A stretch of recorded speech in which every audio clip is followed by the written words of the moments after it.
Hello guys, welcome back to the study. और आज की क्लास में हम लोग करने वाले हैं मैथ है क्लास 15। ठीक है, इसके पहले हमने पार्ट 14 तक कर लिया था। अगर आपने नहीं देखा तो जाके देख लेना। और आज देखो, इसका पीडीएफ जो है पार्ट 15 का नहीं मिलेगा, बल्कि 1 से लेकिन 15 तक का जो है जितने भी क्वेश्चन टाइपिंग किए हुए मिले होंगे आपको अभी तक, ठीक है ना, जितने भी टाइपिंग किए हुए क्वेश्चन थे उन सबको मैं एक में कर दूंगा। बिकॉज 15 तक जो है था ना, बीच बीच में 2-3 पार्ट ऐसे भी आए हैं जो कि फोटो खींच के, मतलब किसी प्रैक्टिस सेट का फोटो खींच के वो बनाया गया था, तो उनका क्वेश्चन आपको नहीं मिल पाएगा। वो अलग से मैंने दे रखा है टेलीग्राम पे। बाकी जितने भी टाइपिंग किए हुए क्वेश्चन ऐसे मिलेंगे आपको, तो उनका जो है 1 से लेकर 15 तक का सारा का ऑल इन वन आज इवनिंग में 8 PM में आपको दे दूंगा, ठीक है ना। और जो है आज जो है नॉन वर्बल की भी क्लासेस आने वाली है। ओके, हिंदी इंग्लिश दोनों में होगी। तो यहाँ पे देखो, फर्स्ट क्वेश्चन क्या है। 2 वर्गों के क्षेत्रफल में 36:1 36:25 का जो है रेशियो है, उनकी परिमिति के बीच का अनुपात बताओ। बाकी इंग्लिश वाले पढ़ लेंगे, आज प्रॉब्लम नहीं होगा उनको। तो देखो गाइज, वर्ग का क्षेत्रफल क्या होता है ये चीज याद होना चाहिए, और वर्ग का परिमिति मतलब पेरीमीटर क्या होना चाहिए वो पता होना चाहिए। अगर एक स्क्वायर का जो होता है एरिया के बारे में अगर हम बात करें तो होता है ए स्क्वायर, ठीक है ना। और उनका जो परिमिति पेरीमीटर के बारे में अगर हम बात करें, पेरीमीटर के बारे में अगर हम बात करें तो वो होता है 4 × A। तो ये मेंसुरेशन का फॉर्मूला याद नहीं है तो जाओ मैथ 2020 करके जो प्लेलिस्ट है अपना A to Z स्टडी पर, उसमें जाके मैंने कंप्लीट करा दिया है मेंसुरेशन, या फिर मैथ की पूरी चैप्टर वाइज मैंने खत्म करा दिया, जाके देख लेना। तो पहले तो एरिया का वैल्यू यहाँ पर रख लो। एक एरिया का वैल्यू निकालने से क्या होगा, रखने से इस ए का वैल्यू मिल जाएगा। कैसे, हमें बोल रखा है यहाँ पे एरिया दोनों का क्या है। मान लो पहले वाले का एरिया है ए स्क्वायर, ठीक है, A1 स्क्वायर, दूसरे वाला का है A2 स्क्वायर, ठीक है। इनका रेशियो दे रखा है 6/25। और जब हम ये वाला स्क्वायर को हम इस साइड भेजेंगे तो ये रूट बन जाएगा, तो बनेगा ए का वैल्यू 6/5, ठीक है। A1 का वैल्यू 6 मिल गया और A2 का वैल्यू 5 मिल गया। मतलब पहले वाले का परिमिति हो जाएगा 4 × 6, दूसरे वाले का हो जाएगा 4 × 5। तो इनका रेशियो तो बोल रहा था और कुछ नहीं बोल रहा था। तो ये 4 कट गया, तो 6:5 हमारा फाइनली इसका पेरीमीटर का क्या आ गया, रेशियो हो गया, जो कि ऑप्शन नंबर बी में है, ठीक है ना। चलो नेक्स्ट क्वेश्चन है 2 नंबर। अब इससे रिलेटेड मैंने कल एक क्वेश्चन कराया था अपने हिंदी वाला में, तो मैंने लगा कि भाई हिंदी में सबको समझ में नहीं आया, तो उसी से रिलेटेड एक क्वेश्चन दोनों में डाल देते हैं जो हिंदी इंग्लिश दोनों में हो, ठीक है ना। कभी कभार एग्जाम में आ जाता है तो छूट जाता है ऐसा क्वेश्चन। एक पहिया 100 चक्कर में 22 किलोमीटर की दूरी तय करता है, तो उस पहिया की त्रिज्या क्या है। देखो, एक व्हील जैसे गाड़ी के चक्का होता है ना, वही पहिया, ठीक है ना। ये बोल रहा है कि 100 चक्कर में 22 किलोमीटर की डिस्टेंस को तय करता है, तो उसकी पहिया की त्रिज्या बताओ। मीटर में ऑप्शन दे रखा है, तो हम इस क्वेश्चन को जब ये सॉल्व करेंगे तो 22 किलोमीटर को हम 1000 से मल्टीप्लाई करके मीटर में चेंज कर लेंगे, तब जाके आगे सॉल्व करेंगे। बात समझ में आया, बिकॉज ऑप्शन सारे हमारे मीटर में है। 22 रख के करोगे तो आंसर नहीं मिलेगा, ठीक है ना। आपको 22 पे 1000 करना होगा मल्टीप्लाई, 22000 करना होगा, ठीक है। तो कल मैंने बताया था आपको कि देखो क्या बताया था कि एक पहिया एक चक्कर लगाने में कितना डिस्टेंस तय करता है, जितना उसका परिधि होता है, पेरीमीटर जितना होता है, मतलब 2πr, ठीक है ना। ये चीज पता होगा आपको, ठीक है ना। कितना लगता है, 2πr लगता है उसका, यही ना, ठीक है। तो एक चक्कर लगाने में 2πr, ठीक है ना। ऑलरेडी तो ये 100 चक्कर में जब 22 किलोमीटर लगाता है, ठीक है ना, तो एक चक्कर लगाने में कितना किलोमीटर तय करेगा ये बताओ। तो 22 × 1000, बिकॉज मीटर में चेंज करेंगे, और बटा में 100। तो ये एक चक्कर हो गया, और एक चक्कर का वैल्यू यही होता है 2πr। दोनों बराबर हो गए तो 0000 कट गया, तो 2πr बचा, और ये 22 × 10, ठीक है। तो मतलब 2πr का वैल्यू हो गया 220। तो 2 × 22/7, और इंटू r का वैल्यू में पता नहीं है, निकालना है, तो हम यहाँ से निकाल लेंगे 220। ये 22 कट गया भैया, ये 10 बच गया है ना। तो 2 × 5 हो जाएगा, कट जाएगा ये। तो ये 7 जब इधर जाएगा तो 7 × 5 35 हो जाएगा। तो r = क्या हो गया, 35। तो उसका रेडियस जो है 35 मीटर है। फाइनली आंसर आ गया हमारा। अब हमने ऐसा क्यों किया, 2πr = 22 × 1000/7। यहाँ पे कुछ लोगों को कन्फ्यूजन हो रहा होगा, मैं बता दूं कि देखो, जब मैंने बोला कि एक चक्कर, ध्यान दो, एक पूरा राउंड लगाने में उसको टोटल कितना डिस्टेंस तय करता है, 2πr, ठीक है ना, 2πr। तो जब 100 चक्कर लगाने में 22 किलोमीटर तय करता है, तो तो 22 किलोमीटर को हम 100 से डिवाइड कर देंगे तो वो एक चक्कर में उतना किलोमीटर तय करेगा।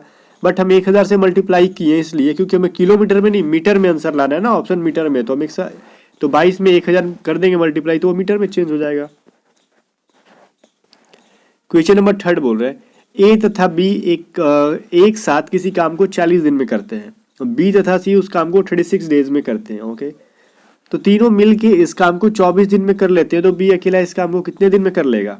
ठीक है ना गाइस, देखो इसको समझो। पहले दिया है ए प्लस बी अगर साथ में मिलके करेंगे दोनों लोग तो कितने दिन में करेंगे? 40 डेज में।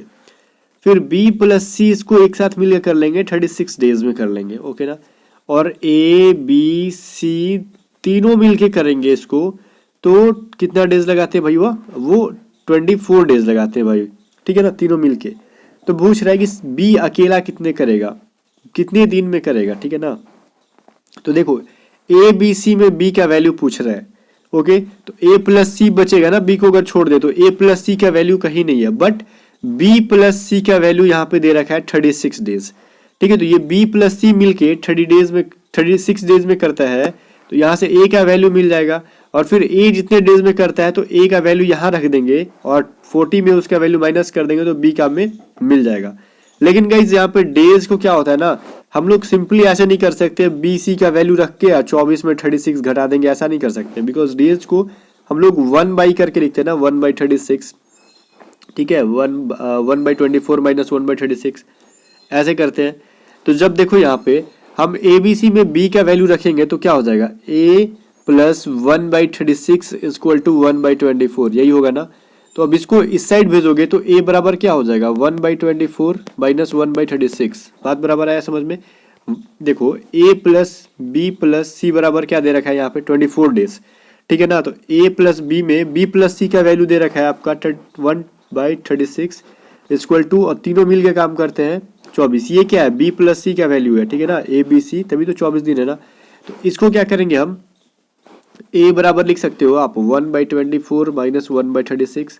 इसका वैल्यू क्या हो जाएगा? तो इसको हम इतना नहीं लिख के हम डायरेक्ट लिख सकते थे ए बराबर 24 इंटू 36 बटा में 36 माइनस 24। इस फॉर्मूला पे ए इंटू बी, जब दो लोग साथ में मिले काम करते तो ए प्लस बी करते थे, बट किसी का हमें किसी को घटाना होता है तो ए माइनस बी कर देंगे। तो हमें घटाना था तो इसी फॉर्मूला पे हमने ए माइनस बी कर दिया। तो अब इसको सॉल्व कर लो, आपका आंसर आ जाएगा। ठीक है, 36 में से 24 माइनस करोगे तो कितना आ जाएगा ये बताओ? 36 में से 24 जब माइनस कर दो, ठीक है, तो घटाओ इसमें से कितना हो जाएगा? 36 माइनस 24 इक्वल टू आ गया हमारा 12। ठीक है, तो 12 इंटू 3 क्या होगा? 36 डिवाइड करोगे तो 3 आ जाएगा। ठीक है, तो ए कितने दिन में करेगा? 72 डेज में। तो ए जो है 72 डेज में करता है। ठीक है ना, तो पूछ रहा है बी अकेला कितने डेज में करेगा? तो ए प्लस बी जो है 1/40 डेज में करते हैं, ए अकेला 72 दिन में करता है। तो ए का वैल्यू हम इधर लाएंगे तो माइनस में हो जाएगा, तो ये 72 हो जाएगा ना। बी बराबर 1/40 माइनस 1/72। फिर उसको हम ये लिख सकते हैं ना, 40 इंटू 72, जो बड़ा है उसमें से छोटा घटा दो। 40 इंटू 72, 72 में से ये 40 गया तो कितना बचेगा भाई? 32। ठीक है, अब जाके इसको घटाओ। ठीक है, ये 8 के पहाड़ा में आता है, दोनों 8 का टेबल में। ठीक है ना, ये बताओ, ये 4 बार में कटेगा, ये 8। अब 18 इंटू 5 करो तो क्या होगा? 90 हो जाएगा। ठीक है ना, फाइनली वो कितने डेज में कट गया? बी मतलब वो निकल गया 90 डेज में, वो बी अकेले कर लेगा। ठीक है, सिंपली ये क्वेश्चन था, कुछ भी नहीं था। बशर्ते कि आपको ऐसे क्वेश्चन में ए प्लस बी का वैल्यू देता है, बी प्लस सी का वैल्यू दे रखा है, ए बी सी का दे रखा है, तो हमें बी प्लस सी का यहाँ पे वैल्यू रख के ए का निकाल लेना है, और फिर ए प्लस बी में ए का वैल्यू रख के बी का निकाल लेना है। जिसका पूछता है वैसे ही करके हमें वैल्यू निकाल लेना होता है। अभी देखो, दो पाइप एक टंकी से जुड़े हुए हैं। ठीक है ना, तो पहला पाइप इसे 10 घंटे में भर सकता है और दूसरा पाइप इसे 12 घंटे में भर सकता है। यदि एक रिसाव टंकी को 8 घंटे में खाली कर सकता है तो टंकी भरने के लिए सभी पाइप को एक साथ कितना समय लगेगा? गाइस यहाँ पे देखो, एक यहाँ पे जो है ना, दो पाइप पानी को भर रहे हैं, तो दूसरा निकम्मा क्या कर रहा है? वो निकाल रहा है।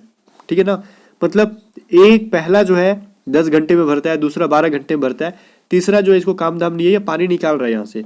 तो जो भर रहा है ना उसको हम 1/, करेंगे सबको तो प्लस में रखेंगे। ठीक है ना, जो निकाल रहा है उसको हम माइनस में रखेंगे। इसको आप सॉल्व कर दो, जो वैल्यू आएगा उतने समय में तीनों टंकी भर जाएगा। ठीक है, जो भरता है उसको हम 1 करके, और इसको वैल्यू को क्या करेंगे, मान लो कि 2/3/2 आ गया, तो इसको उलट देंगे आंसर के लिए, 2/3 इसका आंसर होगा।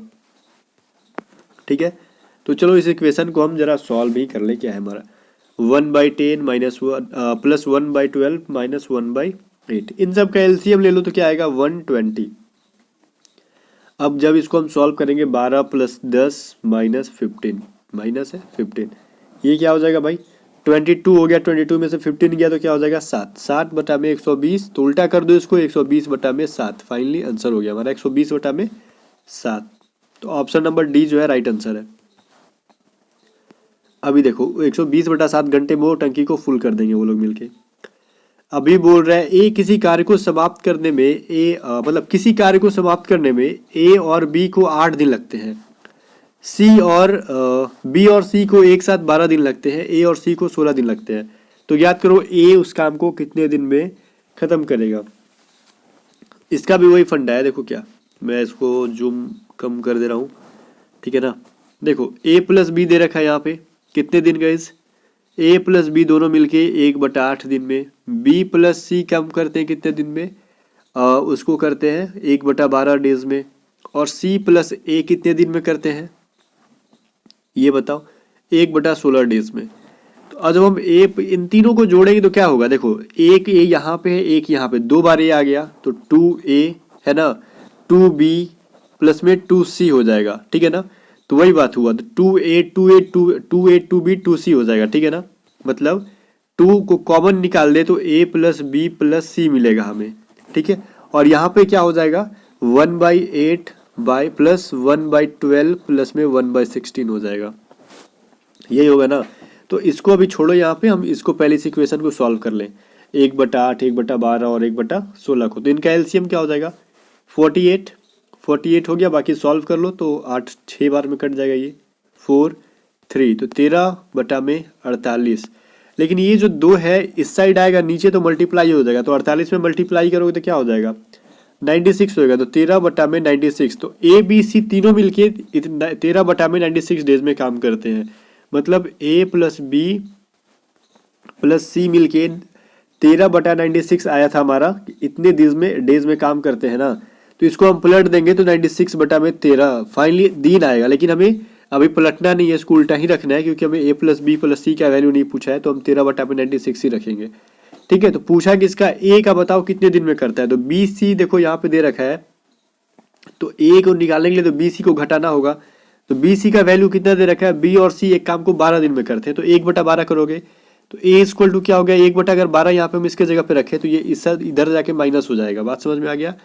तो हम क्या करेंगे ए बराबर 13/96 माइनस 1/12, इसको आप सॉल्व कर लो, जितना आंसर आता है वो आपका राइट आंसर हो जाएगा। तो 12 और 96 का क्या होगा एलसीएम, वही हो जाएगा 96। तो 13 माइनस 8 हो जाएगा, तो 8 में से 13 में से 8 गया तो 5/96। तो ये अब क्या होगा फाइनली हम पलट देंगे इसको, बिकॉज हम लोग क्या करते आए थे ऊपर से, देखो उल्टा करते आए थे ना। 8 दिन बोला गया था तो 1/8 किए थे हम लोग, 12 कहा था तो 1/12 किए थे, तो उल्टा करते आए थे कि नहीं। तो वही जो आंसर आया अब उसको उल्टा कर दे तो 96/5 आएगा, 96/5। तो राइट आंसर डी है। कभी कभार क्या रहता है ना कि 96/5 भी ऑप्शन में दे देगा और 5/96 भी दे देगा, तो आप इसको उल्टा करना भूल जाओगे और इसी को आंसर करके आ जाओगे, तो ऐसा गलती मत करना। अभी देखो 6 नंबर क्वेश्चन है, ये बोल रहा है ये जो x का वैल्यू है जो 4 है, इकाई दहाई सैकड़ा हजार 10,000 लाख, तो 1,05,x 4 है, ठीक है। तो बोल रहा है कि अगर इसको 8 से अगर डिवाइड कर दे तो ये पूरा कट जाना चाहिए, ठीक है ना। मैंने क्यों पढ़ा इकाई दहाई, ताकि पता चल जाए वो कितना लिखा हुआ है। तो पूछ रहा है x के जगह पे हम क्या ऐसा रखेंगे सबसे मिनिमम वैल्यू कि वो 8 से कंप्लीटली डिवाइड हो जाए। तो एक चीज ध्यान दो, यहाँ पे स्मॉलेस्ट इंटीजर बोल रहा है, मतलब पूछ रहा है सबसे छोटा पूर्णांक क्या रखें, ठीक है ना। सबसे छोटा कहा ना, तो हम ये ऑप्शन में रख के चेक करेंगे कि 0 रखें, सबसे जो छोटा होगा ना वही पहले रखेंगे। जरूरी नहीं है कि ए से स्टार्ट करेंगे, नहीं। हमें मान लो डी में सबसे छोटा वैल्यू मिल जाए तो हम डी को ही एक्स की जगह रखेंगे, फिर डिवाइड देंगे। बट इतना बड़ा मान लो यहाँ पे हम 2 रख के सबको डिवाइड करते हैं, या फिर 0 ही रख के डिवाइड कर दूं मैं इतने को, तो बहुत टाइम लग जाएगा, ठीक है। तो एक चीज ध्यान दो, 8 से डिवाइड होने का रूल होता है क्या, लास्ट के 3 जब डिवाइड हो जाते हैं ना, मान लो कि यहाँ पे 2 4 6, ठीक है, अगर ये इसके पहले मान लो बहुत सारी चीज लिखे हुए हैं 0 x y z जो भी है, अगर लास्ट के 3 जो डिजिट है वो तीनों मिला के 8 से डिवाइड हो गए तो समझ लो वो पूरा का पूरा संख्या जो है 8 से डिवाइड हो जाएगा।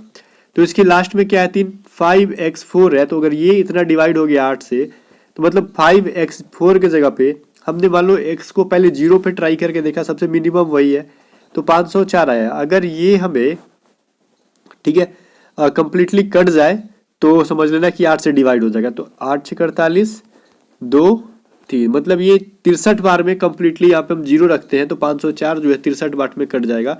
तो मतलब सबसे मिनिमम वैल्यू यही है, 0 ही है, जिसको हम x के जगह पे हम 0 रखें तो ये पूरा का पूरा डिजिट जो है 8 को छोड़ दो 4 तक, ये कंप्लीटली 8 से डिवाइड हो जाएगा। तो यही रूल है 8 से डिवाइड करने का कि लास्ट का 3 जो है वो डिवाइड होना चाहिए। अभी देखो 7 नंबर क्वेश्चन है, पूरा इंग्लिश में है। देखो ये बोल रहा है if x y z are 3 integer such that x plus, देखो एक्स वाई जेड जो है 3 पूर्णांक है, मान लो 3 अंक है, जैसे कि मान लो x प्लस वाई बराबर 8 है, y प्लस जेड बराबर 13 है, z प्लस एक्स बराबर 17 है, तो x square by z y z का वैल्यू क्या होगा, ठीक है, x square by y z का वैल्यू क्या होगा यही पूछ रहे हैं। तो सिंपली यहाँ पे देखो क्या दे रखा है, हम लोग a प्लस बी करते आ रहे थे ना, वही चीज़ है, x प्लस वाई है, ठीक है, इसका वैल्यू 8 है, फिर क्या भाई y प्लस जेड है ना, y प्लस जेड है, क्वेश्चन जरा ध्यान से पढ़ना होता है कभी कभी एग्जाम में, z प्लस एक्स है, ठीक है, ये हमारा 17। तो फिर इसको क्या करेंगे हम लोग जोड़ देंगे, इसको उल्टा सीधा करने की जरूरत नहीं है, बिकॉज हमें डेज नहीं निकालना, ये सिंपल एक पूर्णांक है तो सीधा सीधा जोड़ेंगे। तो इसमें भी वही होगा, देखो 2 बार x आया, 2 बार y आया, 2 बार z आया, तो इसको जोड़ेंगे तो क्या हो जाएगा 2x 2y 2z होगा, तो 2 को कॉमन ले लेंगे, 2 को कॉमन ले लेंगे तो x plus y plus z आ जाएगा। ये किसके बराबर हो जाएगा, मतलब ये क्या हो जाएगा, देखो यहाँ पे मैं समझा दूं, 2 इंटू एक्स प्लस में y प्लस में z, ये हो गया बराबर, इसका वैल्यू क्या हो जाएगा, इन तीनों को जोड़ो तो 17 13 30 30 8 38, मतलब 2x प्लस में y प्लस में z बराबर क्या हो गया 38, और x plus y plus z बराबर क्या हो गया, ये कट जाएगा तो क्या हो जाएगा 19, ठीक है ना, x plus y plus z बराबर क्या हो गया, x plus y plus z बराबर आ गया 19। तो पूछ रहा है तो हमें क्या करना होगा, एक्स वाई जेड का वैल्यू निकालेंगे, तभी तो एक्स का स्क्वायर बाई वाई जेड करेंगे ना। तो एक्स का वैल्यू कैसे निकालेंगे, सबसे पहले तो वाई प्लस जेड क्या दे रखा है यहाँ पे 13, तो हम यहाँ पे 13 रखेंगे तो एक्स का वैल्यू मिल जाएगा हमें, 13 इधर जाएगा तो क्या हो जाएगा 6, 19 माइनस 13, तो हमें क्या मिल गया भाई 19 माइनस 13 हमने किया तो एक्स का वैल्यू हमें मिल गया 6, ठीक है। अब वाई का वैल्यू कैसे निकालेंगे, एक्स प्लस जेड का वैल्यू दे रखा है यहाँ पे, जेड प्लस एक्स बोलो वही चीज है, तो इस बार 17 माइनस कर दो तो निकल गया हमें y का वैल्यू क्या हो गया हमारे पास, तो 2 हो जाएगा ना, 19 में से 17 गया। तो अब देखो x का वैल्यू 6 और y का वैल्यू 2, तो क्या हो गया z क्या निकालना है, तो 6 2 क्या हो गया 8, तो इधर 8 भेजो तो z का वैल्यू क्या आ गया 11, मतलब x का 6 हो गया, y का 2 हो गया, z का 11, x का 6 था तो x स्क्वायर करना है तो 6 इंटू 6, y का आपने कितना निकाला था, आपने लिखा होगा y का 2 निकाला था, z का 11 निकाला था, इसी को सॉल्व कर दो, ठीक है, तो 18/11 आ गया हमारा answer, option number B. Exam में देता है ऐसा कभी कभार। अभी नेक्स्ट क्वेश्चन है क्वेश्चन नंबर 8, ठीक है ना, ये क्या कह रहा है, यदि लागत मूल्य पर 20% का लाभ होता है तो बिक्री मूल्य पर लाभ का प्रतिशत क्या होगा, समझना, if there is a profit of 20% on the cost price the percentage of profit on the sale price. मैंने इंग्लिश क्यों पढ़ा, ताकि हिंदी से किसी किसी को समझ में नहीं आता तो वो चीज इंग्लिश से क्लियर हो जाएगा। मतलब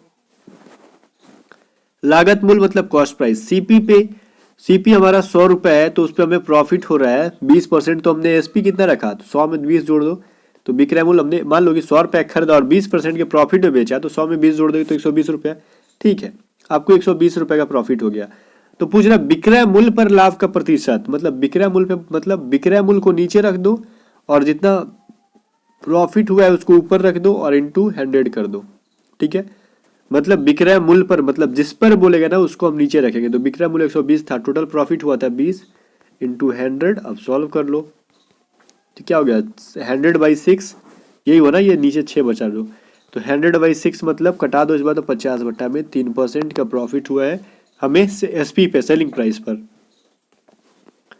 ओके, अभी देखो क्वेश्चन नंबर 9 है कि 5 वस्तुओं, यहाँ पे 5 है, 5 वस्तुओं का विक्रय मूल्य जो है 3 वस्तुओं की क्रय मूल्य मतलब लागत मूल्य के बराबर है, तो लाभ होगा कि प्रॉफिट होगा? सॉरी, ये मैंने दोनों चीज बोल दिया, प्रॉफिट होगा कि लॉस होगा? लाभ और प्रॉफिट एक दूसरे की हिंदी इंग्लिश है, तो प्रॉफिट होगा कि लॉस होगा ये बताओ। ऐसे क्वेश्चन के लिए मैंने बोला है कि जो एसपी है उसको सीपी मानेंगे, जो सीपी है उसको एसपी मानेंगे, ओके ना। कहीं देखो यहाँ पे क्या बोल रहा है, 5 वस्तुओं का विक्रय मूल्य मतलब 5 आर्टिकल्स का जो है सेलिंग प्राइस है, तो उसको हम सीपी मान लेंगे। इस देखो 5 के बाद क्या है, विक्रय मूल्य, तो इसको हम कॉस्ट प्राइस मान लेंगे 5, इसको उलट देते हैं।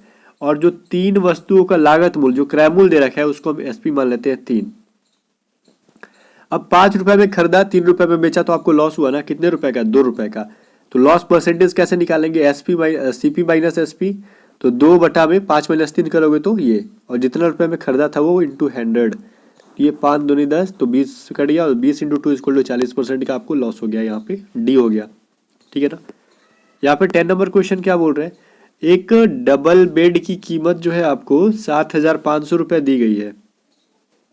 एक डबल बेड की कीमत जो है आपको 7,500 रुपये अंकित की गई है, और बोला है दुकानदार ने 3 बार डिस्काउंट दिया, पहला 8%, दूसरा 5%, फिर 2% का। तो वो बताओ वो कितने में बेचा, उसका विक्रय मूल्य क्या हुआ? गाइस जैसे क्वेश्चन को सिंपल बना लोगे आप लोग, कैसे? देखो 7,500 रुपये, 1 मिनट, 500 है ना, हाँ 7,500 बोला गया कितना है, बट बोल रहा है पहले मैं आपको 8% का डिस्काउंट दूंगा, तो 100 में से 8 घटाओ तो 92 बाई 100 इंटू, फिर बोल रहा है 5% का, तो 100 में से 5 घटाओ तो 95 बाई 100। इस बार फिर आपको 2% का डिस्काउंट दिया, तो 100 बाई 100 माइनस 2 इक्वल टू क्या हो गया, 98 बाई 100, ठीक है। अब जाके इसको सॉल्व कर लो, तो 0000 कटेगा, बाकी आप इतना को सॉल्व करो, ठीक है ना, कैलकुलेशन आप कर लो, तब जाके आपका वैल्यू आ जाएगा 6,423.90 रुपये, ठीक है ना, 900 रुपये। तो ऑप्शन सी नंबर जो है राइट इसका आंसर हो जाएगा। अब इस इक्वेशन को आपके लिए मैं छोड़ रहा हूँ, आप सॉल्व कर लोगे, मुझे उम्मीद है इतना तो कर सकते हो। 6,423.9 जो है इसका करेक्ट आ जाएगा आंसर, ठीक है। चलो मिलते हैं नेक्स्ट वीडियो के साथ, तब तक ये वीडियो पसंद है तो लाइक करना और दोस्तों के साथ शेयर करो गाइज। और हाँ, पीडीएफ जो आपको आज मिल जाएगी, और कोई पैसे वैसे नहीं लगते हैं पीडीएफ के लिए, फ्री ऑफ कॉस्ट है, बट थोड़ा सा वेट करना पड़ता है, ठीक है, जरूर मिलेगा आपको।